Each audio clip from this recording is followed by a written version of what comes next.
El Día Internacional de los Trabajadores o 1 de Mayo es la fiesta del movimiento obrero mundial. Es una jornada que se ha utilizado habitualmente para realizar diferentes reivindicaciones sociales y laborales a favor de las clases trabajadoras por parte fundamentalmente de los movimientos socialistas, anarquistas y comunistas, entre otros. Desde su establecimiento en la mayoría de países, aunque la consideración de día festivo fue en muchos casos tardía, por acuerdo del Congreso Obrero Socialista de la Segunda Internacional, celebrado en París de 1889. Es una jornada de lucha reivindicativa y en homenaje a los mártires de Chicago. Estos sindicalistas fueron ejecutados en Estados Unidos por participar en las jornadas de lucha por la consecución de la jornada laboral de 8 horas que tuvo su origen en la huelga iniciada el 1 de Mayo de 1886 y su punto álgido 3 días más tarde, el 4 de mayo, en la revuelta de Haymarket. A partir de entonces se convirtió en una jornada reivindicativa de los derechos de los trabajadores en sentido general, que es celebrada en mayor o menor medida en todo el mundo. En Estados Unidos, Canadá y otros países no se celebra esta conmemoración. En su lugar se celebra el Labor Day, el primer lunes de septiembre, en un desfile realizado en Nueva York y organizado por la Noble Orden de los Caballeros del Trabajo. El presidente estadounidense Grover Cleveland auspició la celebración en septiembre por temor a que la fecha de mayo reforzase el movimiento socialista en los Estados Unidos desde 1882.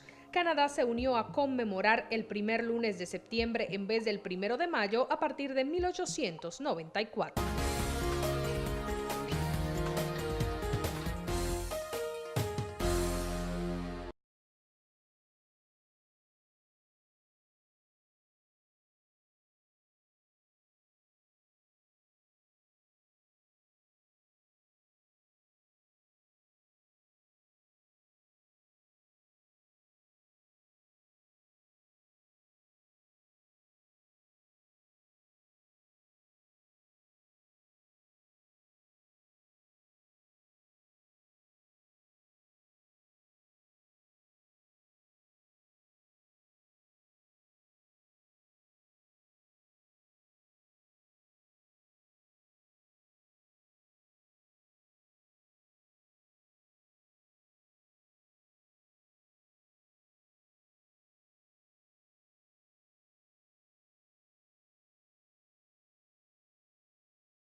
Buenas noches, República Dominicana. Bienvenidos todos a una nueva entrega de Toque Final.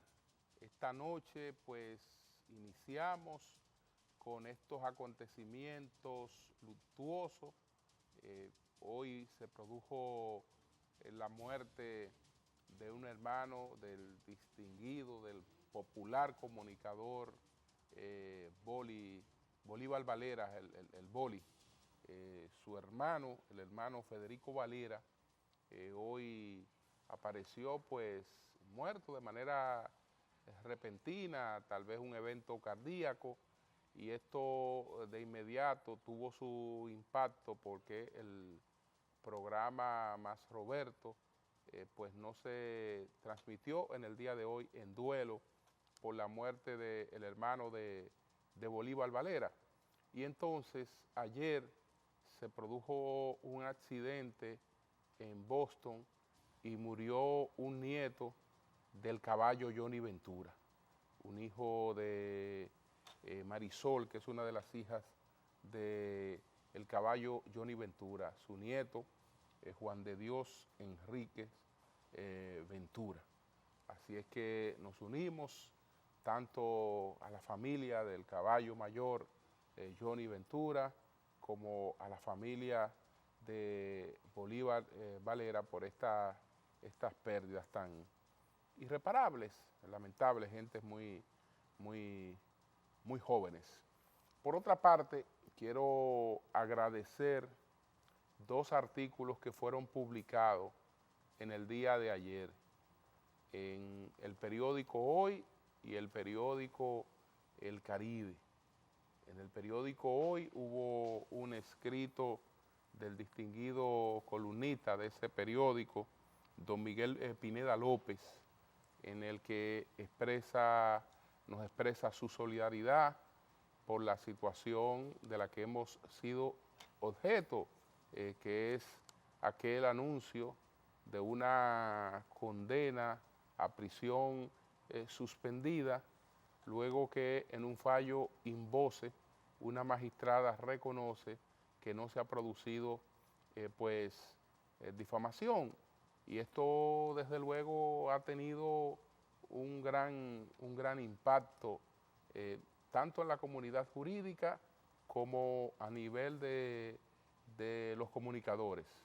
Y la solidaridad pues ha sido la más amplia que yo pudiera pues esperarme frente a una situación como esta. Entonces, agradecer ese artículo, él pondera nuestro ejercicio como comunicador y las cosas que él piensa de nosotros, desde luego, nos comprometen a tratar de hacer un trabajo más apegado a la verdad, que ese es un compromiso que hemos asumido y del que no nos salimos. No es que uno no pueda equivocarse, no es que diga que tengo la razón en todo lo que planteo. Yo planteo mis ideas de frente, de cara al sol, con posiciones claramente establecidas, sin agendas ocultas. Y entonces, gracias a Miguel Pineda López por ese artículo, y muchas gracias al camarada, al hermano Eury Cabral, que también en el día de ayer publicó un artículo muy emotivo en su columna del periódico El Caribe. A ambos pues les agradezco las cosas que plantean allí, y por igual, con el mismo grado de humildad, asumimos lo que ellos piensan de nosotros, porque es sobre todo un compromiso. Eso es un compromiso. Entonces quería agradecer esos artículos, agradecer todos los mensajes, toda la solidaridad que hemos recibido. Hoy el presidente de la Sociedad Dominicana de Diario, don Percio Maldonado, entrevistado en el programa de Agenda de Héctor Herrera Cabral, también ha abordado esta temática y ha expresado su preocupación con relación a esta situación. Entonces, el día 10 de mayo, la magistrada Giselle Troncoso va a dar lectura a su sentencia, y a partir de ahí vamos a estudiar las cosas que ella plantea para de inmediato ejercer nuestros recursos como corresponde, por la vía que corresponde. ¿No? Nosotros creemos en la justicia dominicana, y esto yo sé que tendrá el trato justo, así es que gracias a todos. Entonces, por otra parte, señores, bueno, esta semana la comidilla política se ha estado haciendo a partir de dos fotografías. La primera fue la fotografía de Hipólito Mejía con el presidente Danilo Medina en una actividad en Santiago de los Caballeros, en la inauguración de un centro de convenciones de la Universidad UTESA, que había sido donado por el presidente Hipólito Mejía, pero que ahora es cuando se han terminado los trabajos de ese centro. En esa condición, por agradecimiento, el rector de UTESA pues invitó al expresidente Mejía, y desde luego también al presidente Danilo Medina, que ha sido el presidente con el que esta obra se ha llevado a cabo. Los dos presidentes han hecho sus aportes ahí. Entonces, la forma en la que ellos aparecen, risueños y aparece todo el ambiente de lo que están ahí, inmediatamente empezó a hacer la base de construcciones de muchas especulaciones políticas. En el caso de Hipólito Mejía, las cosas pues se tornaron un poco más amplia porque unos días después entonces se difundió un video de una entrevista donde él establece su posición con relación al tema de las primarias abiertas, planteando que esa siempre ha sido su posición y que el primer político que firmó un documento solicitando primarias abiertas junto a la doctora Milagros Ortiz Bosch fue él, y que él ahora no le va a salir al país con otra cosa, es decir, él ha sido sumamente coherente en esta posición. Pero después de la fotografía de el expresidente Hipólito Mejía y el presidente Danilo Medina, entonces el expresidente Leonel Fernández estaba en Nueva York en una gira con actividades políticas y otro tipo de actividades, pero sobre todo en actividades políticas. Y al regreso, entonces, se dio una coincidencia que muchos pondrán entre comillas, entre el expresidente Leonel Fernández y el excandidato presidencial del Partido Revolucionario Moderno, el licenciado Luis Abinader. Y entonces ahí se les ve conversando en el avión, conversando durante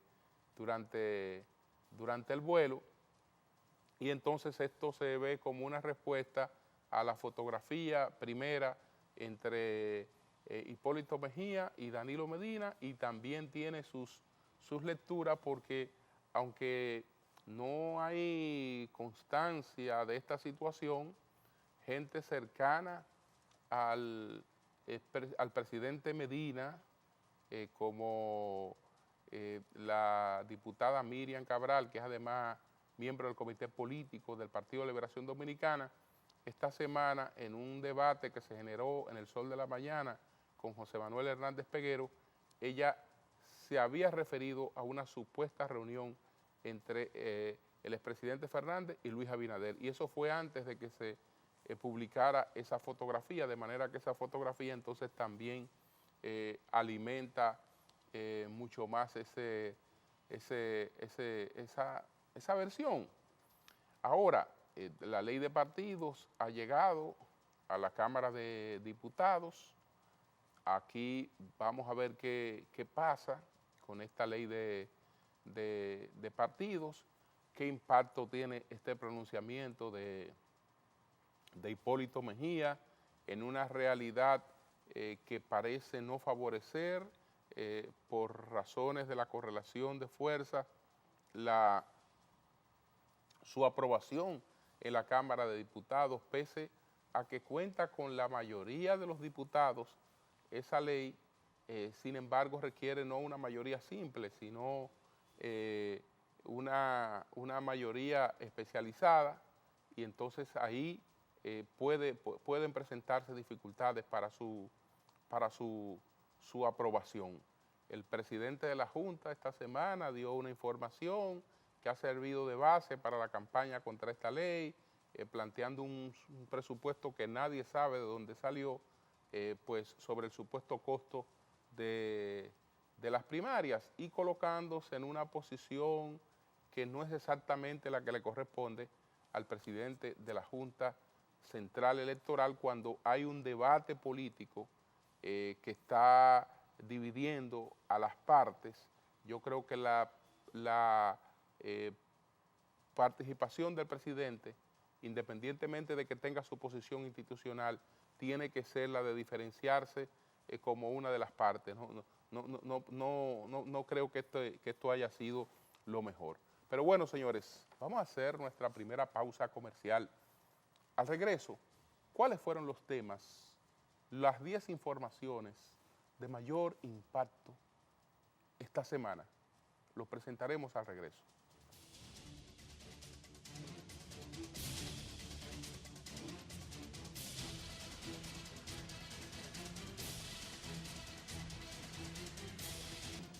Bueno, en el día de hoy se ha producido en el Reino Unido la renuncia de la ministra de lo Interior, y ella renuncia por una polémica sobre el endurecimiento de una ley, de la ley de migración, porque se estarían haciendo deportaciones por cuota en Gran Bretaña. Entonces ella pues, parece que tenía conocimiento, y esto ha generado una polémica.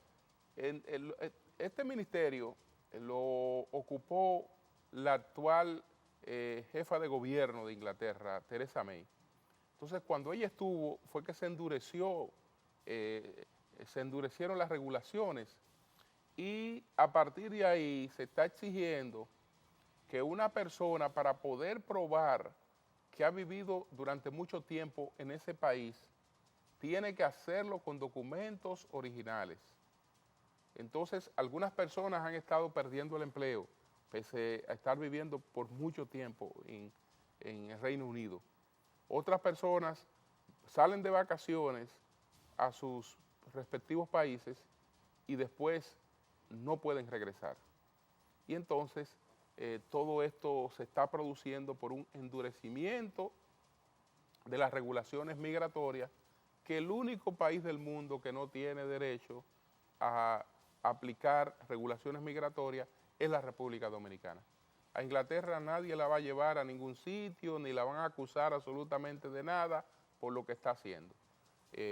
Y en las cosas que está haciendo se traduce cierta inhumanidad, que uno no apoya ese tipo de cosas. Pero bueno, vamos de inmediato con las 10 principales de esta semana, los temas que causaron mayor impacto en el debate público. Adelante.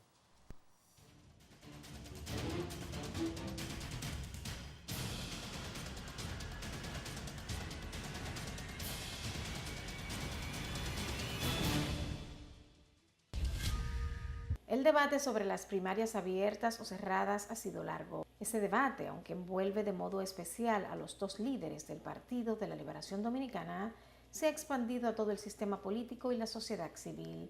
Todo el mundo habla a favor y en contra de las primarias abiertas. El expresidente de la Junta Central Electoral, Manuel Ramón Morel Cerda, considera que ese organismo no tiene la capacidad instalada para implementar las primarias abiertas, estimando que se necesitarían 5.000 millones de pesos y 100.000 personas, por lo que las considera inmanejable. En tanto, el dirigente del Partido Reformista Social Cristiano, Guillermo Carán, afirmó que el debate sobre las primarias abiertas dentro de la ley de partidos carece de sentido y luce estéril, puesto que todo indica que dichas primarias no podrán aplicarse para las elecciones del 2020.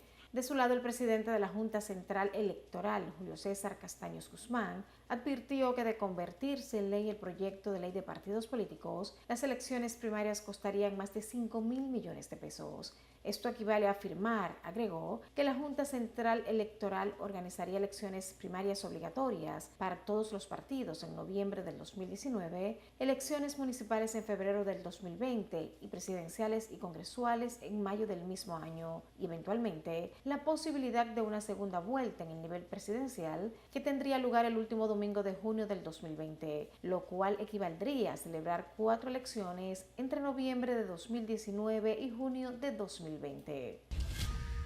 El miembro del Comité Central del Partido de la Liberación Dominicana, Francisco Domínguez Brito, renunció al cargo de ministro de Medio Ambiente y Recursos Naturales para dedicarse de lleno a la búsqueda de la presidencia de la República de cara a los comicios del 2020. Domínguez Brito hizo el anuncio en un breve y escueto discurso, donde dijo que la renuncia ha sido una decisión meditada, serena y fundada en la honestidad, pilar que ha marcado su vida política de servicio público. A partir de este momento, construiremos y daremos a conocer el proyecto de nación que queremos poner en marcha en 2020, expresó el funcionario.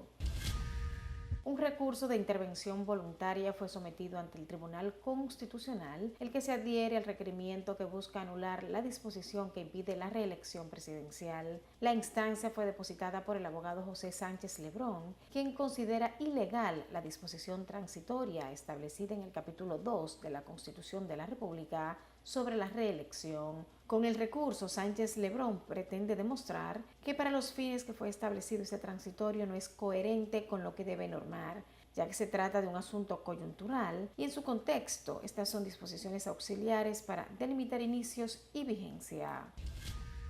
La Fiscalía de la Provincia de Santo Domingo continúa con los interrogatorios a los auditores de la Contraloría General de la República asignados a la Oficina Metropolitana de Servicios de Autobuses, ONSA. En lo que va de esta semana suman al menos 14 las personas citadas por la fiscal de la provincia de Santo Domingo, luego que saliera el informe de la Cámara de Cuentas, que revela, entre otras cosas, que miembros de la Unidad de Auditoría Interna de la ONSA autorizaron los pagos por adquisición de bienes y servicios de más de 3.400 millones de pesos entre agosto del 2012 al 2017. Los interrogatorios se enmarcan dentro de las investigaciones que realiza el Ministerio Público sobre presuntos actos de corrupción en la ONSA, surgidas a raíz del asesinato del abogado Junior Ramírez, quien había denunciado los hechos. La investigación remitida al Ministerio Público explica que los desembolsos presentan violaciones a la Ley 340-06 sobre compras y contrataciones. El procurador fiscal del Distrito Judicial de San Francisco de Macorís, Regis Victorio Reyes, informó la noche del miércoles tras presentar las acusaciones o acto conclusivo del crimen de la joven embarazada Emily Peguero, que pide 30 años de prisión para Marlon Martínez como autor material del crimen y 20 años para Marlin por complicidad y ocultamiento del cadáver. El procurador fiscal dijo que el dispositivo consta de 34 páginas y contempla citar a 17 testigos, 11 peritos y todas las evidencias que fueron recolectadas desde que se iniciaron las investigaciones del crimen en agosto del 2017. Asimismo, informó que Henry Martínez, hermano de Marlin, queda fuera del caso por el momento.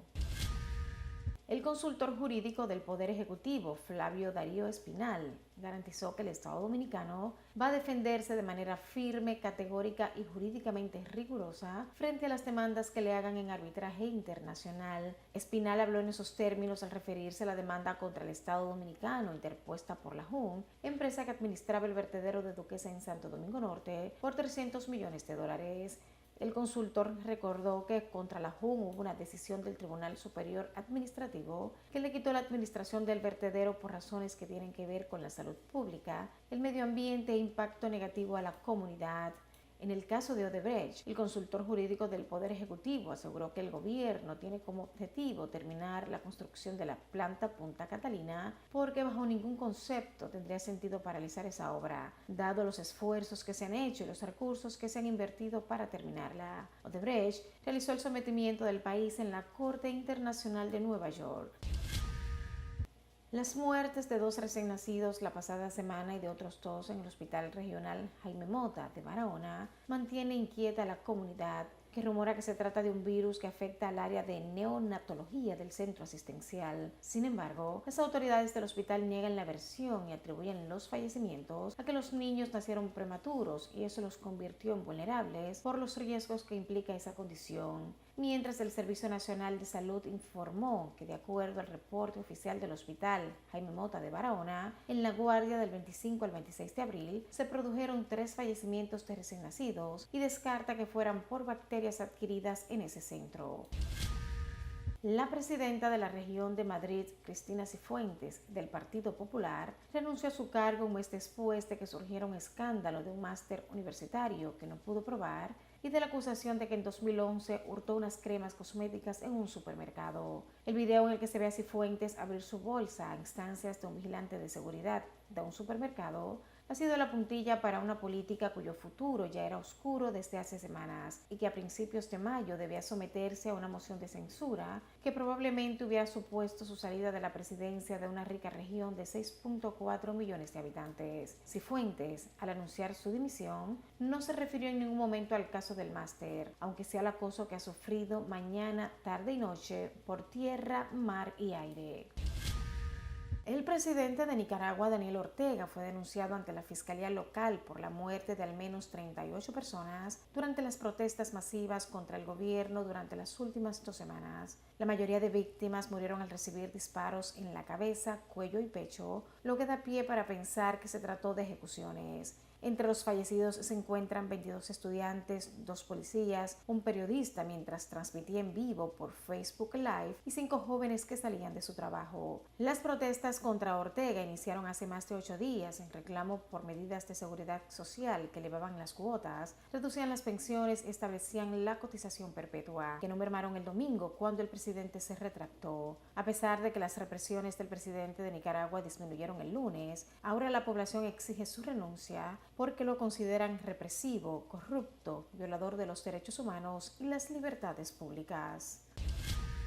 Finalmente, los líderes de las 2 Coreas, Kim Jong-un y Moon Jae-in, protagonizaron el viernes una cumbre cargada de emotividad y de gestos destinados a escenificar un acercamiento con el que ambos mandatarios quieren dar el primer paso hacia la reconciliación. Kim cruzó la línea de demarcación militar que separa las 2 Coreas en un gesto histórico que le convierte en el primer líder norcoreano en pisar suelo del sur desde que en 1953 acabó la guerra entre las 2 Coreas, un conflicto cerrado por un alto al fuego, pero no por un tratado de paz. En la histórica cumbre celebrada el pasado viernes, las 2 Coreas se han comprometido a la completa desnuclearización de la península y a firmar un tratado de paz que ponga fin a la guerra que ambos países libraron hace más de 6 décadas, que terminó solo con un armisticio. En la declaración de Panmunjom, los 2 líderes declararon solemnemente ante las 80 millones de personas de sus naciones y el mundo entero que no habrá más guerra en la península coreana y que han comenzado una nueva era de paz. El sur y el norte reafirmaron su acuerdo de no agresión y que no usarán ninguna forma de fuerza contra el otro. Una declaración de intenciones encaminadas a rebajar la tensión militar que han vivido las 2 Coreas durante los últimos años por los ensayos nucleares.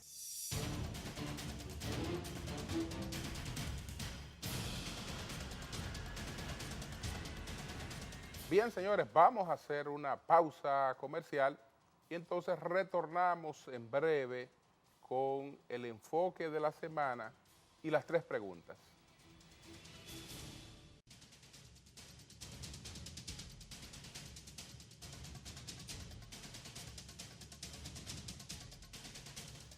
Bueno, señores, ciertamente esta histórica reunión entre las 2 Coreas es por mucho el acontecimiento diplomático más importante del año 2018, en lo que lleva este año, y difícilmente se ha superado por cualquier otro acontecimiento, porque es uno de los acontecimientos más importantes de los últimos años. Esto cambia totalmente las expectativas que empezaron a darse con la llegada de Donald Trump a la presidencia de los Estados Unidos y entonces con la presencia de Kim Jong-un en Corea del Norte, siempre de manera provocativa, pues haciendo lanzamientos de misiles y digamos, labores de entrenamiento de misiles y extracontinentales. Entonces, todo esto cambia porque la palabra ahora es desnuclearización. Esa es la palabra del año, desnuclearización, porque la península de Corea, con los armamentos nucleares de Corea del Norte, representaba pues una amenaza de guerra mundial. Entonces, esta Corea, en vez de dedicarse a cierto nivel de desarrollo, pues estuvo concentrada en este tipo de cosas. Pero parece ser que han entendido que ha llegado el momento de abrir esa economía. Y para abrir esa economía, pues hay que apagar las sanciones internacionales que lo impiden, hay que aprovechar el desarrollo que ha logrado la Corea Corea del Sur y pues crear mejores condiciones para que la gente viva mejor, porque por más ideologizados que estén los de Corea del Norte, cuando se compara su nivel de vida con el nivel de vida de la gente de Corea del Sur, pues todos los parámetros son espantosos, son espantosos. De un lado lo que usted tiene es miseria y atraso, y el otro lado entonces un país del primer mundo que fabrica absolutamente de todo y que ha copado todos los mercados del mundo, que es el caso de Corea del Sur. Entonces, sí, esto es importante porque un mundo en prosperidad, un mundo que pese a todos los conflictos que enfrentamos, está mejor que nunca.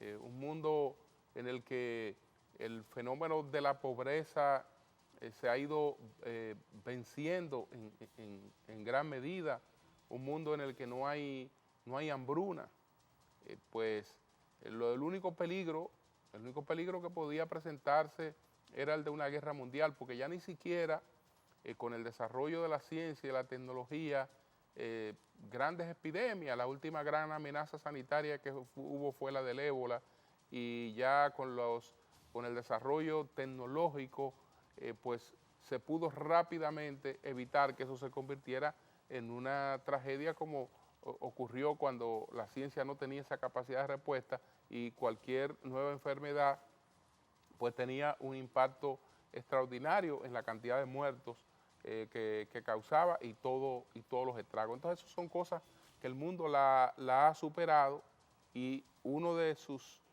pocos peligros era ¿no? De que entendiendo que ambos, Donald Trump en Estados Unidos como Kim Jong-un, pues no lo pensarían dos veces para apretar un botón y desatar un conflicto mundial, pues eso sí creaba mucha preocupación, pero parece que la intervención de China, la intervención de Rusia, han creado un panorama más favorable, y a esta reunión de las dos Coreas seguirá una reunión con el presidente Donald Trump, que será el primer presidente activo de los Estados Unidos que se reúne con el liderazgo de Corea del Norte. Hoy hay unas declaraciones del secretario de Estado de los Estados Unidos, Mike Pompeo, que dice que tiene la seguridad, él entiende que Kim Jong-un va a cumplir con el programa de desnuclearización de la península de Corea. Si esto es así, veremos entonces una mayor apertura y un clima internacional un poco más distendido, aunque también hay otros conflictos importantes, pero este pues tiende ya a colocarse en otra posición. Pero bueno, uno de los temas, ya pasando a lo que serán las tres preguntas, que más nos ha impactado a todos, ha sido esa situación que se ha dado en Nicaragua. Hoy los periódicos, los medios digitales incluso, están hablando de 42 muertos. 42 muertos, señores. La mayoría de esos muertos son estudiantes universitarios de universidades privadas. Entonces, todo esto se ha dado por los aumentos que se dispusieron para el Instituto de la Seguridad Social Nicaragüense, que incrementaba la cuota de los trabajadores, del sueldo de los trabajadores actualmente un 6.25% se le descuenta para el pago de la seguridad social. Con la reforma que estaba propuesta se le iba a descontar un 7%, así 0.75% más. A los empleadores que estaban pagando un 19%, se le iba a llevar a pagar un 22%. Y a los pensionados que no pagaban nada, se le iba a llevar a pagar un 5%. Eso desató toda esta crisis, aunque esa crisis tiene otros componentes. Hoy lo analizamos en nuestra columna y hemos hablado ya en otros análisis sobre el tema. Entonces, las tres preguntas están dirigidas al tema de la crisis que se ha dado con la seguridad social en Nicaragua, haciendo comparaciones con la situación de la República Dominicana, para que veamos qué aprendizaje podemos tener en lo que está ocurriendo en Nicaragua. Y entonces conversamos con Rafael Pepe Abreu, presidente de la Confederación Nacional de la Unidad Sindical, CENUS. Adelante.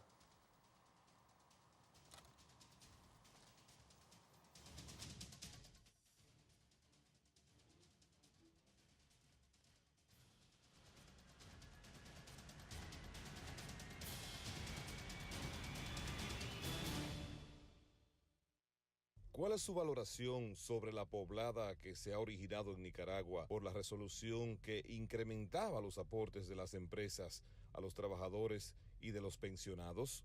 Bueno, hay que decir que en ocasiones los gobiernos, cuando tienen un control de los grupos que componen la sociedad, confunden ese control con que los pueblos pueden aceptar todos los cambios que ellos dispongan, aunque sean cambios en detrimento de conquistas establecidas.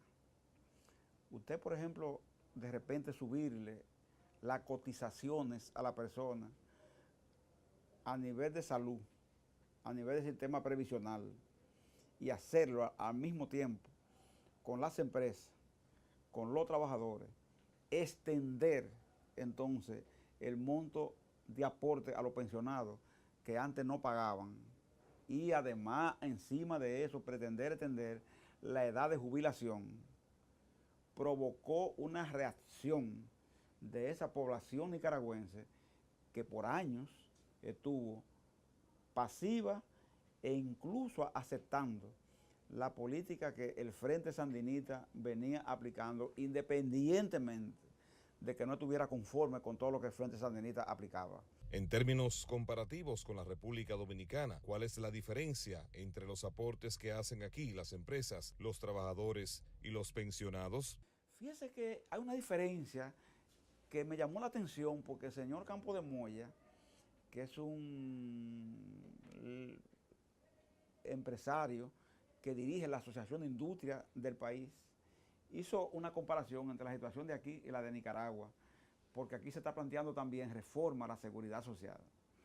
Pero las reformas que se plantean aquí son reformas que buscan mejorar la ley a favor de la población, a favor de los trabajadores. Es decir, en Nicaragua se busca aumentar la cotización, aumentar la edad e incluir a los pensionados como cotizantes. ¿Entiendes? Eso es muy distinto a lo que se persigue en República Dominicana. En República Dominicana nosotros perseguimos, por ejemplo, este 1 de mayo, presentarle al país un anteproyecto de ley que lo vamos a entregar a los legisladores, pero que busca, oiga qué, reformar la ley para que haya un sistema de salud en el que la intermediación no obstaculice la aplicación de las acciones que se toman a favor de los afiliados para que los procedimientos médicos y medicamentos no puedan ser objeto, por ejemplo, de control y apelación por parte de la administradora de fondos de salud. Buscamos además nosotros lograr que el sistema de pensiones se modifique para que la administradora de fondos de pensiones ganen menos y esa ganancia exagerada de la administradora de fondos de pensiones, de las AFP, sean asignadas a quienes se deben asignar, que es al trabajador, que es el sujeto de una ley de seguridad social. No son la AFP, no es el sistema financiero, es el trabajador. Y buscamos además que el régimen contributivo subsidiado que está en suspenso prácticamente, que no se aplica, que es a favor de los trabajadores informales, de manera definitiva en el país, se aplique a favor de esa gran población de trabajadores que está excluida del sistema de seguridad social.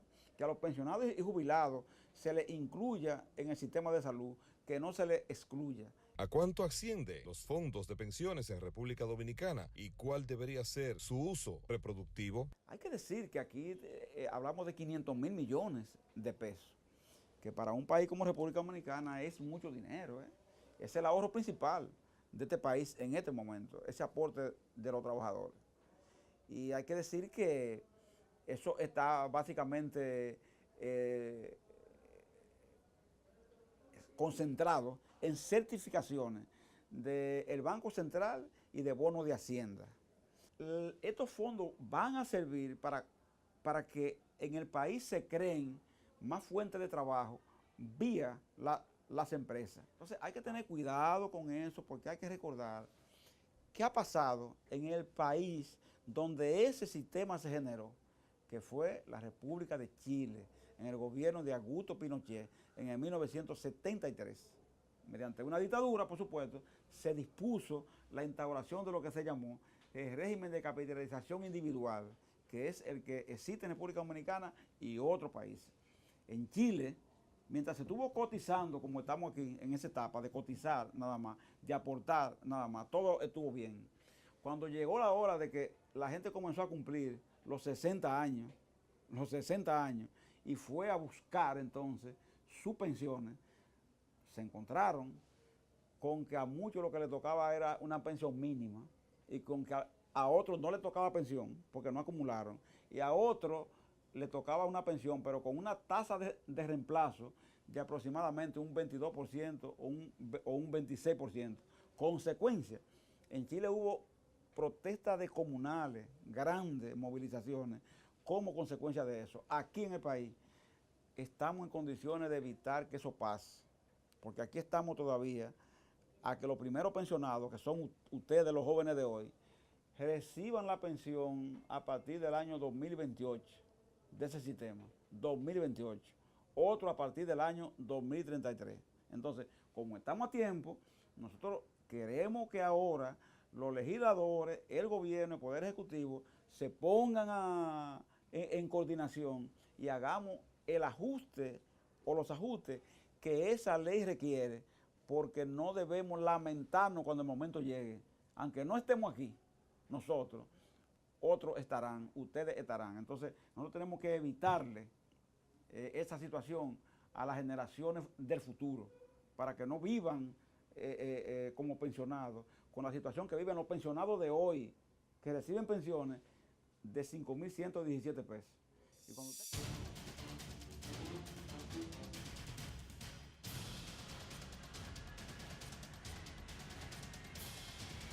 Bien, señores, vamos a hacer una pausa comercial.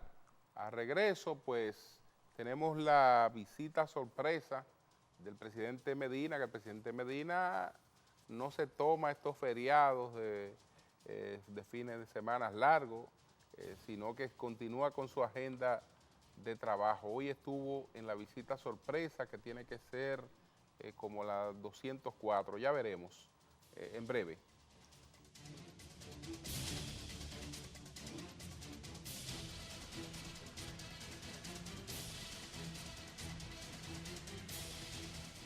El presidente Medina estuvo en San Cristóbal hoy en la visita sorpresa. Entonces, en San Cristóbal, la inclusión es una oportunidad ya reconfirmada, dice esta nota del DICON, de la Dirección de Comunicaciones de la Presidencia. Pues la inclusión es una oportunidad ya reconfirmada en innumerables ocasiones en la construcción de la obra de amor y de esperanza del gobierno de Danilo Medina. Así quedó demostrado en la visita sorpresa 204 de este domingo. El jefe de Estado se trasladó hacia San Cristóbal, donde además de escuchar, compartir y dar ese estrecho abrazo a su pueblo, ofreció el apoyo irrestricto al proyecto de crianza de gallinas ponedoras. La organización beneficiaria es la Fundación de Discapacitados Leonardo Díaz. La fundación cuenta con 5.221 personas con alguna discapacidad. También fomenta el deporte. Es por esto que poseen el segundo mejor equipo de baloncesto femenino en silla de ruedas del país y el tercero en Latinoamérica.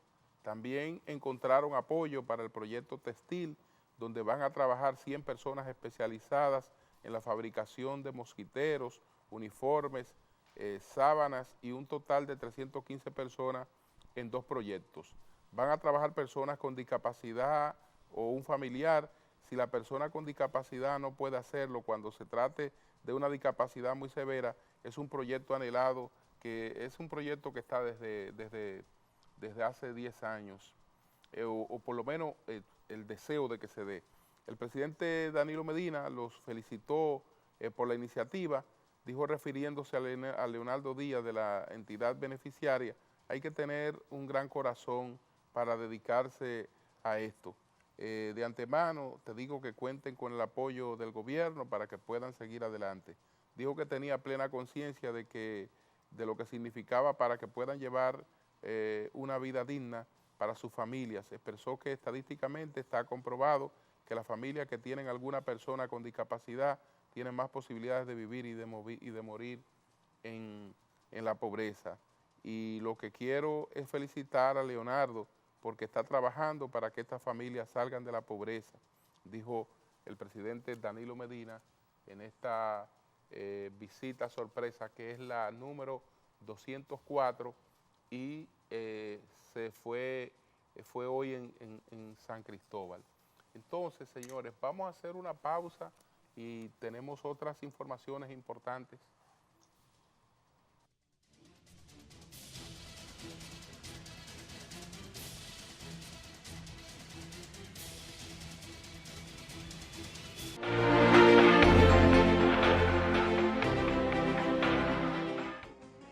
El Senado aprobó este miércoles en primera lectura el proyecto de ley de certificación de cítricos.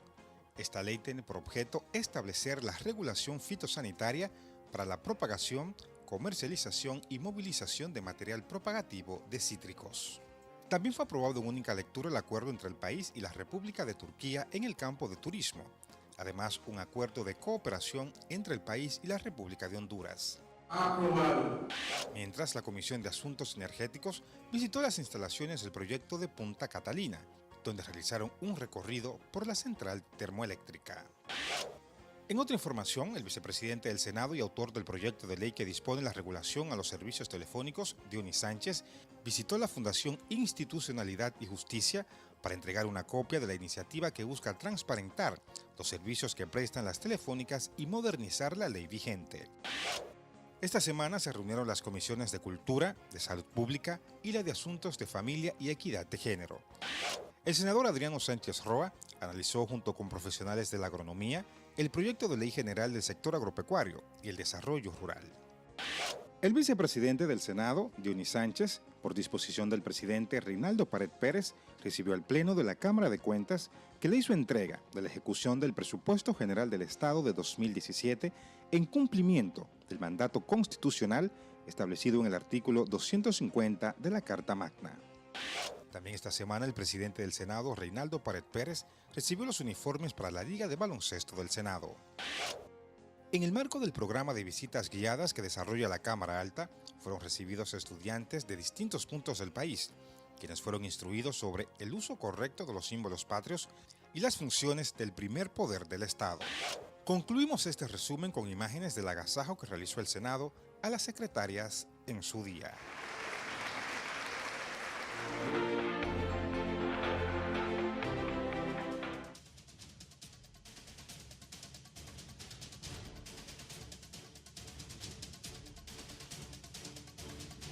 Tenemos una información sobre el Partido Reformista. La Comisión Ejecutiva del Partido Reformista Social Cristiano aprobó celebrar la Asamblea Nacional Ordinaria el 20 de mayo.